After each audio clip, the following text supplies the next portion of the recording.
Então, caríssimas mestrandas, retomamos nossas discussões a partir do vídeo 2, agora enfatizando as conferências ambientais e o reflexo delas sobre a construção de políticas públicas também no âmbito da saúde, como a Carta Ottawa, ou pelo menos o que seriam orientações do ponto de promoção da saúde e como nós chegamos até lá.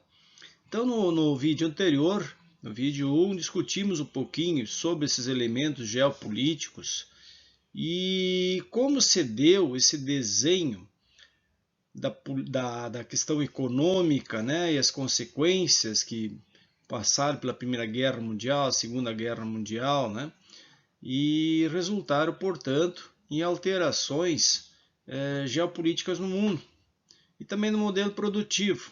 Falamos do Brasil, toda a influência que teve a Revolução Verde, principalmente no sul do Brasil, e como isso influenciou na vida, no processo de urbanização e como isso foi cedendo. Então não dá para dicotomizar, né? Temos que analisar esses eventos, né, de maneira simultânea. Não podemos olhar uma conferência meramente por uma conferência. Então o que nós temos aí?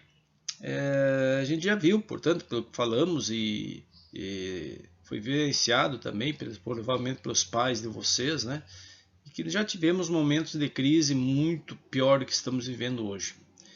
Para quem viveu a década de 80, início de 90, aquelas inflações, uma inflação de 90% a 100%, eu experienciei isso.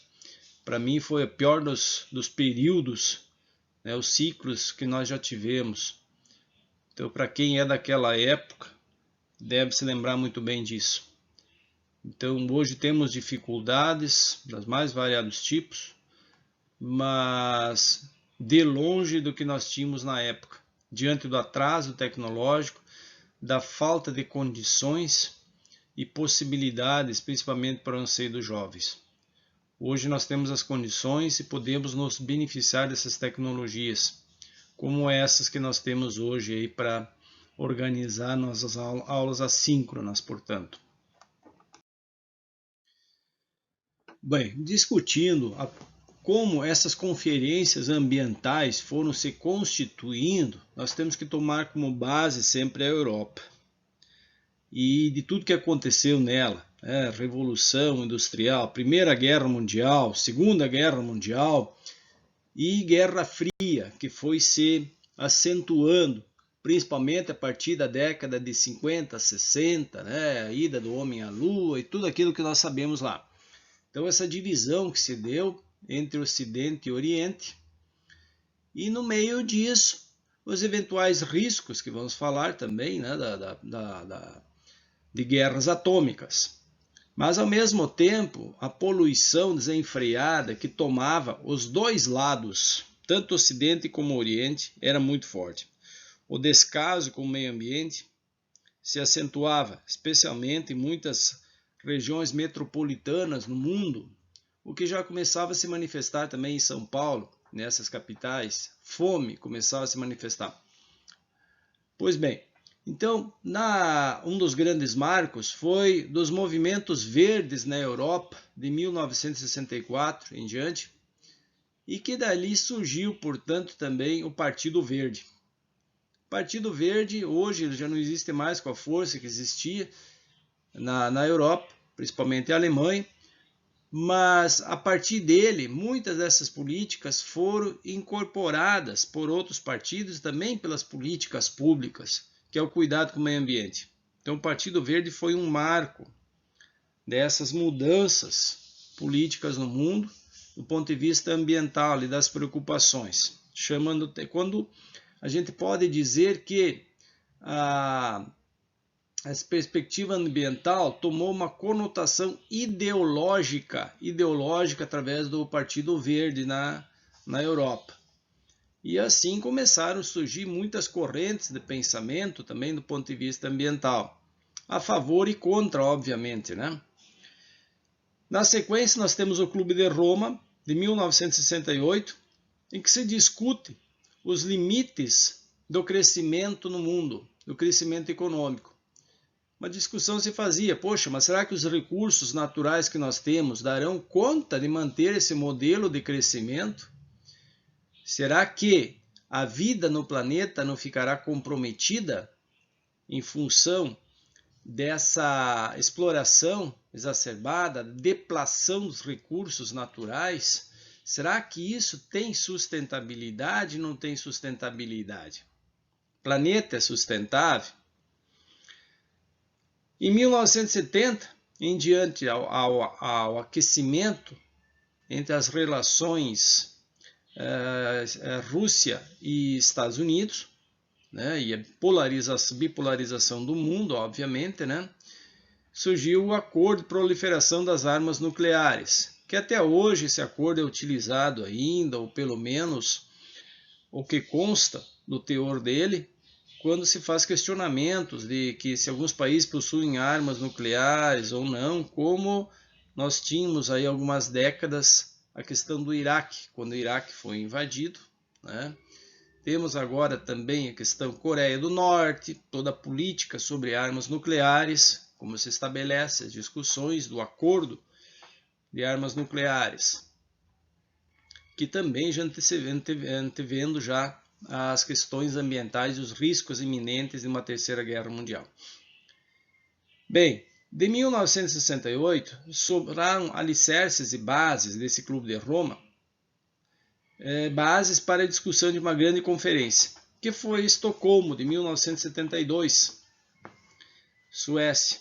Foi a das principais conferências, a primeira e a grande conferência mundial, em que discutiu a pobreza como base para o desenvolvimento da destruição do meio ambiente, né?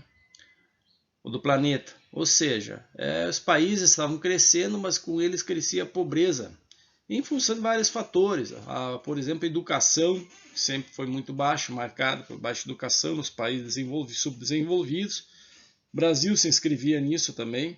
Altas taxas de analfabetismo e que comprometiam. Então não se poderia pensar em desenvolvimento, na época se discutia, sem qualificar a educação. E ao mesmo tempo também a educação ela limitava, portanto, essa possibilidade de crescimento científico e tecnológico. Em 72 surgiram também nessa conferência as bases para a educação ambiental. Então, se nós formos olhar, 72, a partir até os anos 80, algo assim, 80 e poucos, nós tínhamos no plano de ensino das escolas, tinha uma disciplina de educação ambiental, como um critério. Depois, a educação ambiental passou a ser considerada como um componente curricular de todas as disciplinas. E aí passou a ser um entendimento que a educação ambiental deve ser praticada por todas as áreas da ciência, não somente por uma. Se isso é bom ou não é, se conseguiu ou não, mas sem dúvida tem que se pensar que realmente isso não pode ser exclusividade de uma área. Todos devem pensar nessa possibilidade. Ao mesmo tempo, década de 70, nessa conferência, quando todo mundo falava em poluição, o Brasil se declara a favor, reclama a poluição para si. Em meio à conferência, vai um representante do Brasil, põe uma faixa. Se vocês não querem a poluição para vocês, nós queremos ela para nós. Porque poluição era sinônimo de crescimento. Até recentemente era, né? Alguns anos atrás. Quanto mais poluído o ambiente, mais fumaça, poeira, mais desenvolvido tínhamos essa questão aí posta de desenvolvimento. A situação do Covid, agora se olhar no Hong Kong também, aquelas cidades que não aparecia mais, não se enxergava mais o sol, né? E também algumas montanhas que começaram a serem vistas novamente em função de que parou ou reduziu a poluição por dióxido de carbono, né, e outros poluentes no ar que limparam o ar. Mas não se pode dizer que a presença de poluição tem que ser obrigatoriamente sinalizar desenvolvimento econômico, pelo menos, né? Então não pode ser sinônimo. Hoje não se aceita mais essa condição. Então, a Estocolmo 72 teve essa característica, foi o primeiro marco. E de onde surgiu também, como posto abaixo, na sequência, vocês vão olhar no e-mail ali, a perspectiva do desenvolvimento sustentável. Né? Desenvolvimento sustentável. Nele aparecem aqueles dois pensadores que mandei para vocês ali, tá? Que vocês devem ter lido os textos, que é Ignaz Sachs, né? Na década de 70, ele fez parte dessa conferência. Então, se vocês vão ver a biografia dele, hoje está com 92 anos, mais ou menos, né? Nasceu em 27, estudou do Brasil, biografia interessante. Ele é um dos principais pensadores sobre a perspectiva de desenvolvimento sustentável. É ele que se escreve, ele é o pai do desenvolvimento sustentável. Ele assina embaixo, ele fez todos os trabalhos para a ONU, organização. Então, falar em desenvolvimento sustentável, Ignaz Sachs, você está trabalhando quase que sinônimo. Porém, a perspectiva do Ignaz Sachs era bem outra. Ele pensava em algo mais abrangente do que meramente se pensa hoje em matéria de desenvolvimento, pelo menos por setor da economia. A economia clássica pensa o desenvolvimento sustentável como unicamente o desenvolvimento econômico. E não é isso. O desenvolvimento precisa ser social, econômico, ambiental, humano, em todas as formas que pode se pensar. Então não pode ser visto em uma única vertente, somente desenvolvimento econômico. Isso não é sustentável. Então Ignaz Sachs tem essa trajetória, pensando no mundo de maneira geral. Passei também para vocês a corrente, no caso, do Henrique Levy. Henrique Levy é mais contemporâneo, e ele foi orientado por Ignaz Sachs na Espanha, e quando fez seu doutorado.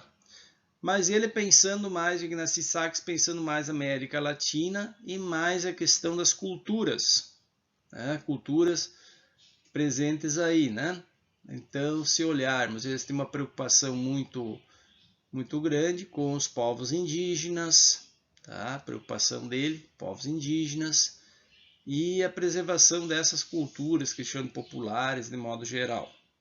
Então, ele tem uma outra trajetória, ele já é um opositor e grande da perspectiva econômica, da maneira que se coloca.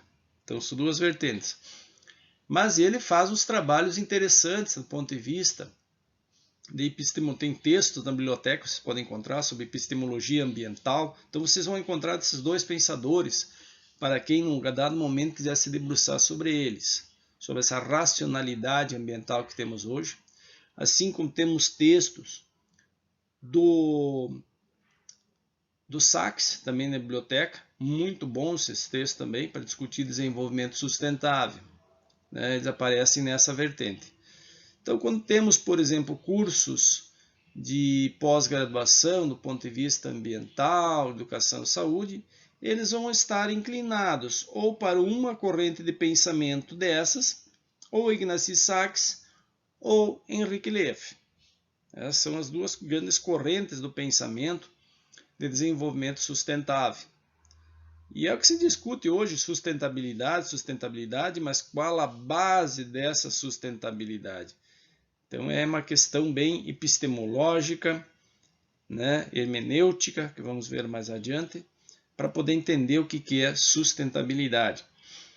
Então, lá por volta de 80, na década de 80 a 86, né, a princesa e primeira-ministra da Noruega, ela escreveu o relatório Brundtland. Né? No Brundtland já ouvi falar muito, talvez tenham ouvido falar aquela máxima de nosso mundo comum, o nosso futuro comum. Como pensarmos o futuro a partir, portanto, de 1986. Porque mesmo a Estocolmo deixou um legado teórico, mas na prática não se avançou muito a partir de Estocolmo. O processo de degradação ambiental continuou, todas as crises continuaram ambientais, se tornaram mais volumosas, principalmente a pobreza e a miséria nos países em desenvolvimento, como o Brasil, que se acentuou muito Nessa década, 86, o Brasil estava praticamente falindo, quebrando, né, como eu falei ontem. Tivemos muitos problemas, como a crise do petróleo, 78, que levou à falência do Brasil. E o Brasil não tinha condições, né, de agregar um novo modelo de desenvolvimento, nem cultural, nem nada. Então, o Brasil chegou ao fundo, né, em 89. Chegou ao fundo, literalmente, quer dizer que o Brasil faliu e teve que recorrer ao Banco Mundial, onde nós temos uma história de endividamento muito grande, que até hoje essa dívida ela continua na fase dos trilhões de dólares, né? Tá? Na fase dos trilhões de dólares. Então a dívida mundial continua muito grande. Esse é um dos grandes limitadores do crescimento do Brasil. O Brasil mal consegue pagar a sua dívida.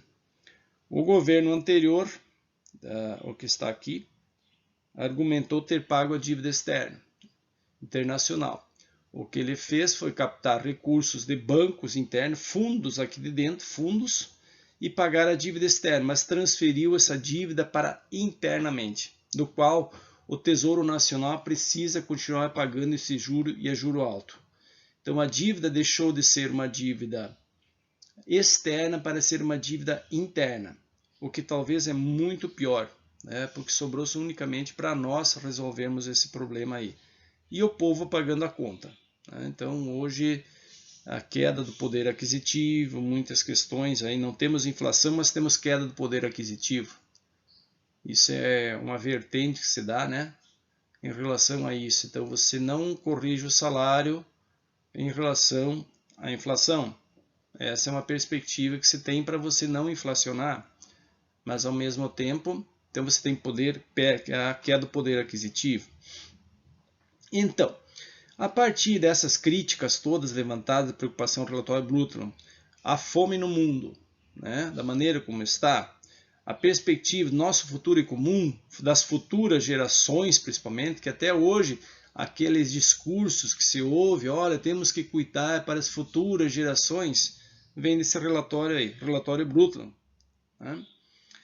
E a partir daí também, década de 70, esse conceito de meio ambiente foi melhorando. Então, o próprio conceito de desenvolvimento sustentável, o que ele sustenta hoje? Desenvolvimento que satisfaz as necessidades presentes sem comprometer a capacidade das gerações futuras de suprir suas próprias necessidades. Tá? Esse é o conceito. Então, não podemos gastar mais do que nós necessitamos pensando no futuro das futuras gerações para que eles possam manter também suas atividades, necessidades. Obviamente que aqui está a ser pensado do ponto de vista ambiental, talvez esse desenvolvimento, né? Mas se olharmos, ele se encaixa em todas as lógicas que podem existir de se pensar o desenvolvimento. Então, para isso foram criados princípios para desenvolvimento sustentável, que aí vocês podem buscar mais referências, né? E veio na sequência, praticamente no mesmo ano, a Carta de Ottawa, em novembro de 1986. Então, essa Carta de Ottawa veio a reboque, praticamente, do relatório Brundtland, justamente porque os países estavam passando por sendo privados de condições de qualidade de vida, fome, miséria, saneamento básico, tudo que vocês podem imaginar, analfabetismo, falta de cuidado com o meio ambiente, né? Todos os critérios de sustentabilidade, por isso pensar, foram subjugados.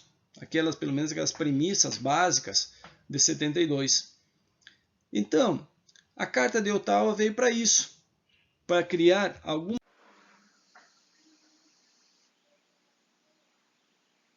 bases e alguns princípios, né? Então, quando se pensa em Carta de Ottawa, tá? Justamente pensa em criar ambientes favoráveis, você deve ter estudado na graduação isso aí, nós vamos ter esses 6 compromissos que os países assumiram para a promoção da saúde. E aí que vem a gênese da discussão da promoção da saúde, que é a nossa disciplina, promoção da saúde. Tanto se fala em promoção da saúde, né? Então eu deixo aqui para vocês lerem esses 6 itens para analisarmos na nossa próxima aula. Esses 6 itens, que envolvem a própria questão da promoção da saúde. e que deve ser pensada também na nossa disciplina. Seria interessante que todo o trabalho que vocês fizerem, ou no produto que desenvolverem, teorizarem sobre ele, vocês se debruçassem sobre esses 6 compromissos para a promoção da saúde, que é o que nós temos justamente como elemento principal das nossas disciplinas, tanto para a gestão quanto para tecnologias do cuidado. Nós temos que pensar essas bases. Então gostaríamos que vocês aproveitassem e lessem esse material. Sobre Carta Deltal, a professora Lucimari irá trabalhar com vocês, né, esse material, para que possamos daí usufruir melhor dele, né? E as próximas aulas discutindo então Carta Deltal, aprofundá-lo mais. Mas apresento aqui esses elementos só para vocês entenderem essa trajetória. Aí nós temos como consequência que veio dessa Carta Deltal e também no Brasil, todo que se desqualificou as discussões que tínhamos sobre ambiente, né? Nós temos a Política Nacional de Promoção da Saúde e seus elementos também apresentados aqui. Tá? Esses 8 elementos que aparecem aí. Entre eles, né, se formos olhar, alimentação e nutrição, programas de saúde, de maneira geral. Todas as políticas que você tinha para pensar, inclusive, no caso, os cuidados com o meio ambiente, como o último, ali pensando a sustentabilidade. Mas é sustentabilidade de um modo geral. Então, se olharmos, não é a sustentabilidade em plano único, ele é geral. Né? Também será abordado por uma professora ali na etapa seguinte. Mas ver que tentarmos pensar cronologicamente como essas políticas foram surgindo, obviamente. Aí nós temos a Grande Conferência Ambiental de 1982, ou chamada Rio 92, e que o Brasil assumiu a responsabilidade de capitanear esse trabalho, como sede, né? Então, o principal marco dessa conferência foi a necessidade de transferência tecnológica dos países ricos para os países pobres, com a maneira de erradicar a fome, a pobreza e a miséria. Né? Educação ambiental como interdisciplinar, que nós vimos antes lá em 72, educação ambiental é considerada, portanto, uma disciplina, uma área, uma ciência. Aqui já vem em 82 como interdisciplinar. E o desenvolvimento da Agenda 21, que todos os países deveriam fazer até 95, né? Que pensar globalmente e agir localmente. Esse era o grande slogan na época. E que eu mandei um link para vocês que dessem uma olhada ali. Então, a Agenda 21, para o século 21, ela faz parte das políticas nacionais, ela está lá no Ministério do Meio Ambiente e tem que perpassar todos. Então, 96, 7, 8, o Brasil não tinha terminado a agenda dele, eu acho que foi até 2000 que teve que terminar a agenda. Participamos de muitas reuniões, foi elaborada a Agenda 21 municipal, estadual, cada um tinha sua agenda, cada município tem, o estado tem, então o estado tem uma agenda. Foi um período muito trabalhoso para constituir elementos, mas ficou muito genérico, né? Assim como acontece com todas as conferências. Você parte de um documento local que apresenta dificuldades e depois esses elementos todos vão sendo retrabalhados e no final ninguém se identifica com nada que está registrado. Mas se olharmos os temas que foram explorados nessa Agenda 21 e que hoje é uma referência para ser pensado a partir da conferência de 92, né? Tá? Rio 92, nós vamos ter como principal elemento desenvolvimento sustentável, meio ambiente, ecossistema, desflorestamento, desertificação, pobreza, consumo, saúde, educação, conscientização, biodiversidade, recursos naturais. Então esses são os principais elementos apresentados, né? Principais temas explorados pelo documento da Agenda 21. Quem quiser também fazer qualquer argumentação sobre sustentabilidade do ponto de vista local, quer colocar isso como um elemento importante, tem que recorrer a essa Agenda 21. É obrigatório, tá, gente? É obrigatório.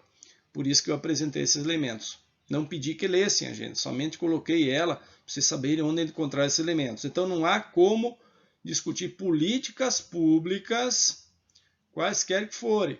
Quando se colocar a expressão sustentabilidade, desenvolvimento sustentável, você precisa estar muito ciente do que está escrevendo aí.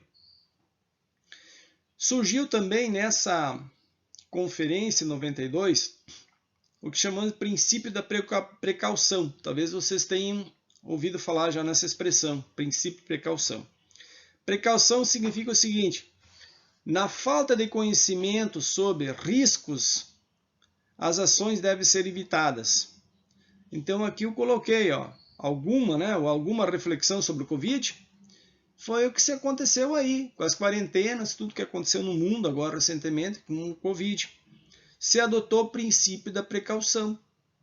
Ou seja, se eu não conheço nada sobre o vírus, não tenho nenhuma informação, inclusive da própria etimologia, do próprio vírus, eu não conheço nada do vírus.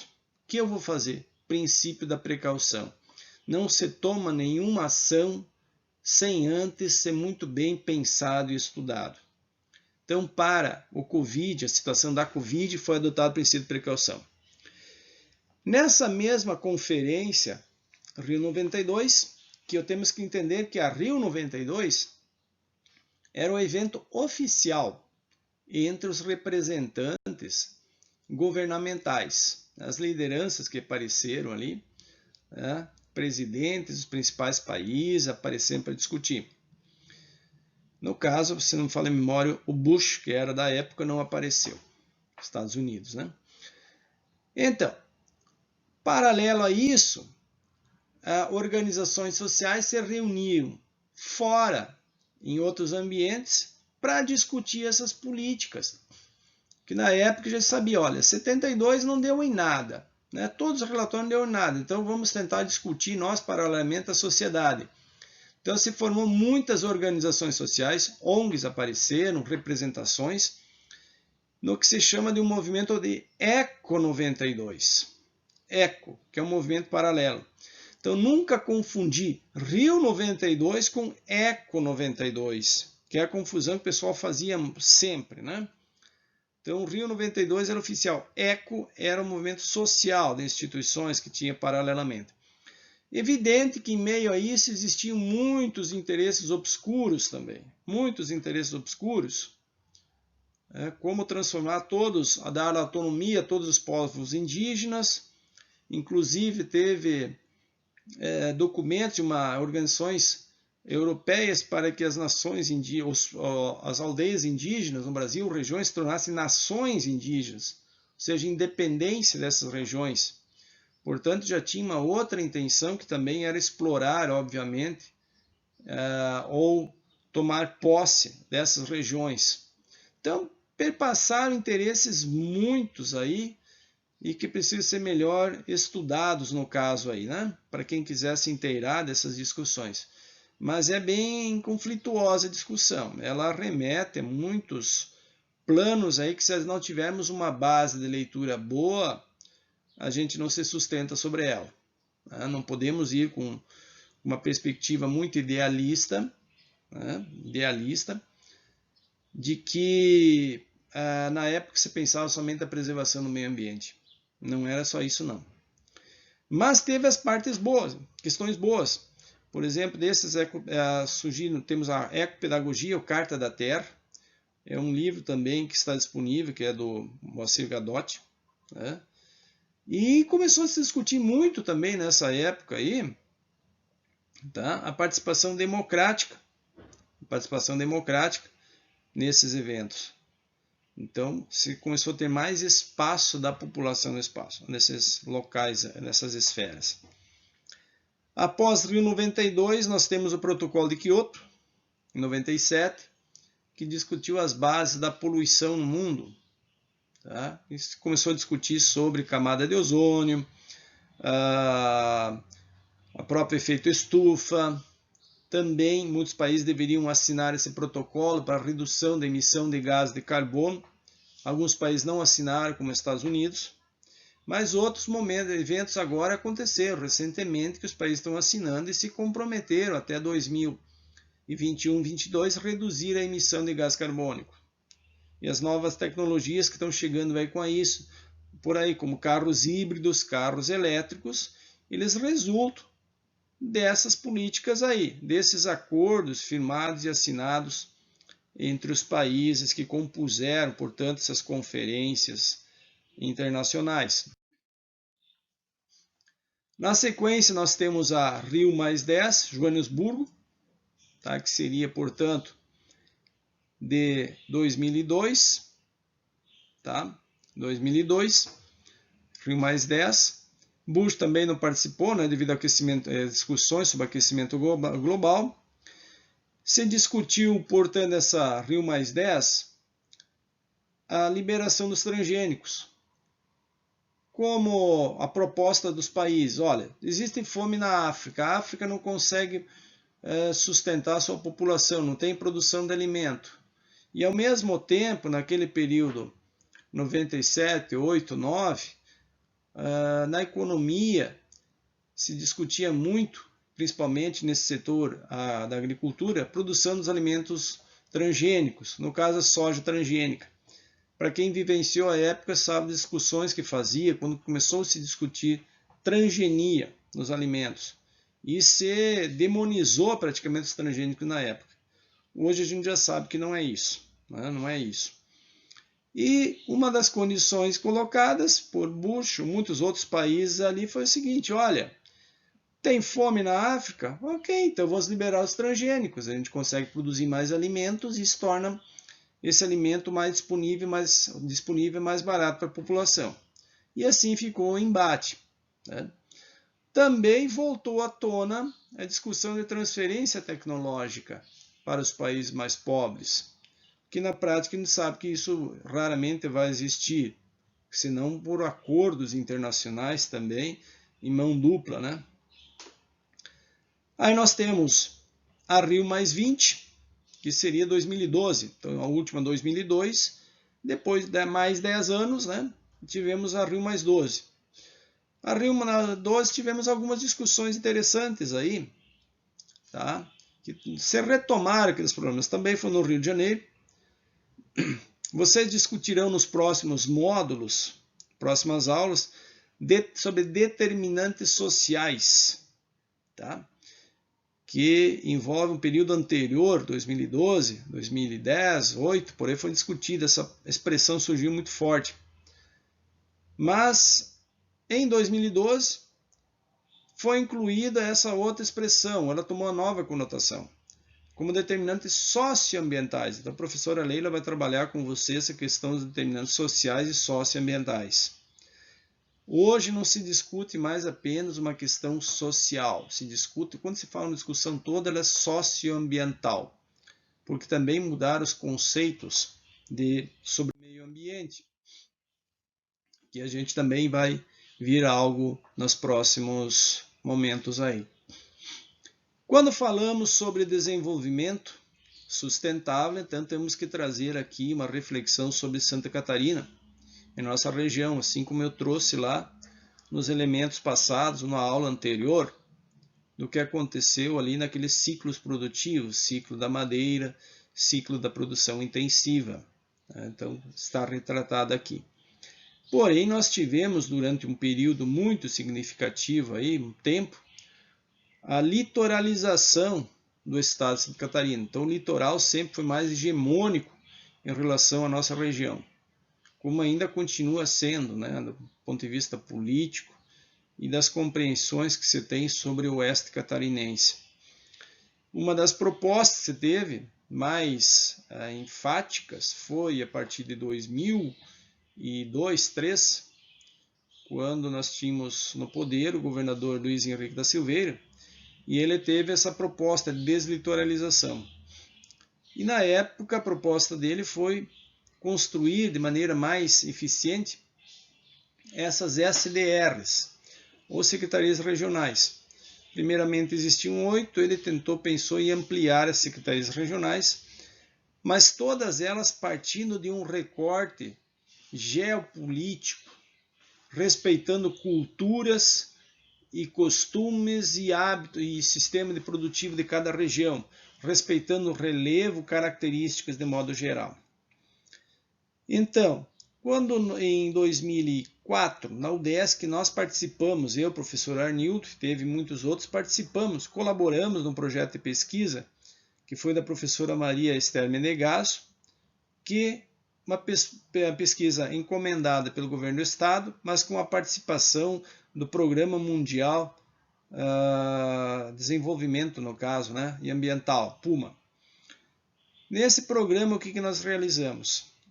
Eu especialmente apoiei uma pesquisa que realizamos com alunos, na época de Palmitos, na regional de São Miguel do Oeste. Assim, cada regional passou por essa intervenção.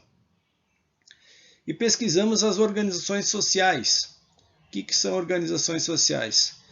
Todos aqueles grupos de pessoas que se juntam, somam esforços de um ponto de vista jurídico também, né? Associações constituídas para resolver problemas, ou pelo menos criar condições de melhorar a qualidade de vida, seja um clube de futebol, uma igreja ou algo assim. Todas as instituições, mapeamos.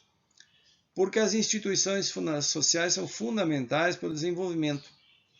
Então, esse projeto que o governador tinha, na época, não só o governador, todos que elegeram, era na perspectiva do ecodesenvolvimento. Ecodesenvolvimento é a proposta Ignacy Sachs. Ou seja, você vai pensar dentro de uma determinada região o desenvolvimento. Então, a topografia de um terreno, ele permite o quê? Permite você pensar, de repente, cultura, a exploração comercial que se faz naquela determinada região, né? Aí nós temos também a própria cultura em si, presente numa região. Santa Catarina foi colonizada por diversos povos, né? Migrantes e imigrantes, sem considerar a população nativa que tinha aqui. Então nós temos muitas culturas que se fala aí, culturas diferentes. Só para ter uma ideia, são 17 línguas diferentes que temos no oeste catarinense hoje. 17 línguas que se fala no oeste. Entre dialetos e tudo mais, sem considerar isso de imigrantes e imigrantes, sem considerar, portanto, os povos indígenas. Para vocês perceberem a variabilidade ou a diversidade que nós temos. Então, Santa Catarina é um estado muito grande, até maior que Portugal, se olharmos em território, e com uma cultura bem mais diversificada. Então, esse projeto, infelizmente, não deu certo porque nós entrou numa lógica de governabilidade. Esse país não se consegue fazer uma política séria porque em meio a ela tem sempre aquelas pessoas ou sujeitos que querem o poder e simplesmente se beneficiar dele e proveitos próprios. Então as secretarias, o que deveria ser uma possibilidade descentralizada de promover o desenvolvimento, que seria muito bom se tivesse tido sucesso, né? Acabaram se tornando um problema, porque passou a ser nada mais do que um cabide de emprego em alguns contextos, não dá para generalizar. Mas quando se escolhia o critério de ocupação dessas funções, não era um critério técnico, mas muitas vezes meramente político. E aí dá para dizer que foi um insucesso dessas secretarias regionais, lamentavelmente. Então essa era a nossa apresentação que nós tínhamos para esse momento, discutindo, portanto, conferências ambientais.